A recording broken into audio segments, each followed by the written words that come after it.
भगवान श्री कृष्ण जब माता देवकी और पिता वसुदेव को कंस के चंगुल से छुड़ाने गए तब उनकी उम्र 14 वर्ष थी। उनकी माता ने उनसे पूछा कि बेटा तुम तो भगवान हो, तो तुम हमें पहले ही कंस के चंगुल से छुड़ा सकते थे, इतनी देर क्यों कर दी? तो कृष्ण जी ने कहा, माता क्या पिछले जन्म में आपने मुझे 14 वर्ष का वनवास नहीं दिया था? माता हैरान रह गई, बोली ये क्या कह रहे हैं आप? तब कृष्ण जी ने बताया कि पिछले जन्म में मैं राम था और आप थी माता कैकेयी और आप ही ने मुझे 14 वर्ष का वनवास दिया था और कर्म फल से कोई नहीं बच सकता माता, इसलिए आपको 14 साल का ये दुख सहना पड़ा। तब आश्चर्यचकित होते हुए माता ने पूछा, तो फिर यशोदा पिछले जन्म में कौन थी?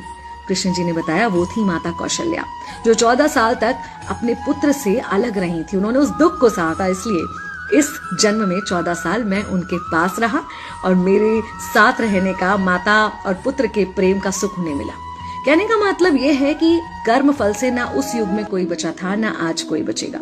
खुद भगवान भी कर्म फल से नहीं बच सकते, इसलिए अपने हर एक कर्म को बहुत सोच समझ कर कीजिए, क्योंकि जिसके भी खिलाफ आप कुछ गलत कर रहे हैं उससे आपकी शत्रुता कुछ समय या शायद एक जन्म की है, लेकिन उसके साथ कुछ गलत करके आप अपने कई जन्म बिगाड़ सकते हैं।